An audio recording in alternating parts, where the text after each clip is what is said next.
By the 9th century, blacksmiths had become essential to every community. They weren't nobles or clergy, but they held a special place of respect. The forge was often located near the village centre, or next to a stable or barn. Why? Because where animals worked, iron was always needed. The blacksmith was the community's problem solver. A broken plough could cripple a harvest. A snapped blade could mean death in battle. So essential was his work that, in some areas, blacksmiths were even exempt from certain feudal duties. Many blacksmiths doubled as farriers, shoers and caretakers of horses. In a world where hoofbeats were the heartbeat of war, trade and travel, this made the smith even more indispensable.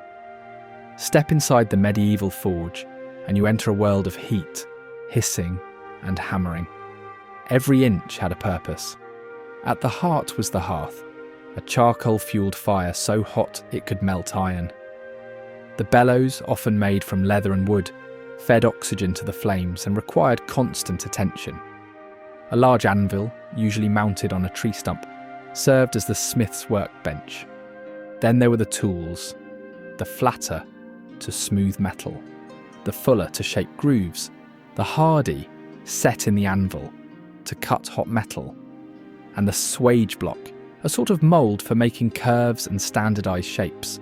To harden the work, the smith quenched it in water or oil, producing that satisfying hiss we all know. In larger operations, especially near rivers, blacksmiths used trip hammers, massive water-powered hammers that could flatten metal faster than any man. Each tool had its own rhythm, each movement a dance between fire and force. The forge wasn't just functional, it was a theatre of transformation. A blacksmith's life was not easy. Days began at dawn and the work was relentless, physically demanding, scorchingly hot, and often dangerous. Every day brought new challenges. A farmer needed a scythe repaired, a carpenter needed nails, a traveller's horse threw a shoe. Sometimes a soldier came by with a sword that needed sharpening, or reforging. Most blacksmiths had help, usually 1 or 2 apprentices, who started young, sometimes as early as age 12. They learnt not just technique, but the rhythm of the forge, the feel of metal, the timing of heat, the art of endurance. Many forges were family-run. Wives kept the books, helped with sales, and even managed small repairs. Daughters sometimes learned the craft too, though they rarely received formal credit. He crafted and maintained the tools that fed the people. Ploughshares for turning soil, scythes for harvesting grain, axes for felling wood, hoes for planting crops, cauldrons, spits, knives, latches, hooks, all forged by hand, made to last. Many tools weren't sold for money, but bartered, exchanged for food, wool or firewood. The economy of the medieval village was one of trust and trade, and some of these tools were so well made they were passed from father to son. A plough that fed generations, a knife that carved countless meals. Not every blacksmith made weapons. Bladesmiths and armoursmiths were often specialists. But the village blacksmith, he was the battlefield's mechanic. He crafted spearheads and arrowheads, simple swords and battle axes, shield bosses and knife blades. During wartime, his forge rang day and night. Soldiers depended on him. A dulled sword or a cracked helm could mean the difference between victory and death. Some smiths became so skilled their blades were sought after by lords and knights far beyond their village. And occasionally, they inscribed their weapons with mystical runes, symbols meant to protect the wielder or curse the enemy. In fire, the blacksmith gave birth to the tools of survival and destruction. While the blacksmith was vital for tools and weapons, he also had a gentler side, a side that created beauty from brute force. Many smiths took pride in artistic work.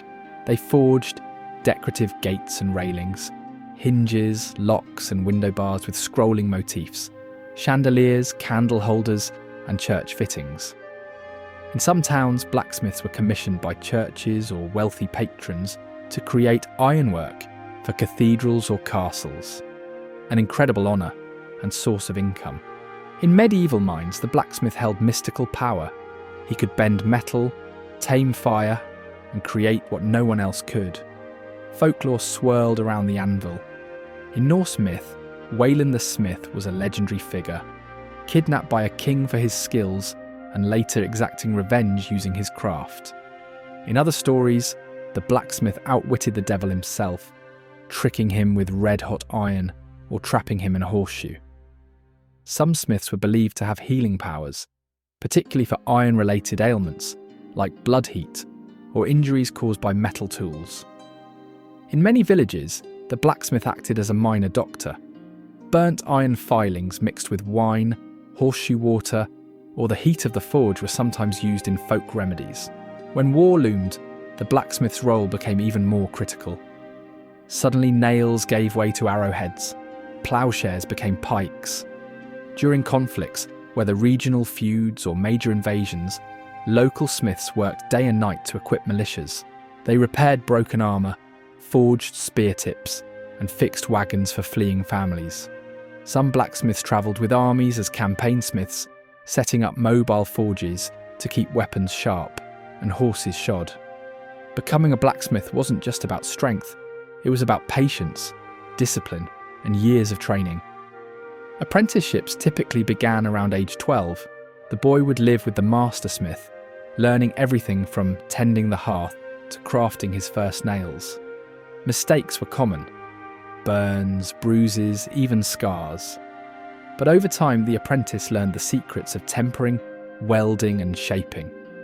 After 5 to 7 years, an apprentice could become a journeyman, travelling between towns to work in different forges, gain skills, and eventually submit a masterwork to join a guild. Guilds ensured quality, trained the next generation, and protected the reputation of the trade. And once accepted, the smith could open his own forge, perhaps with his own apprentice at his side.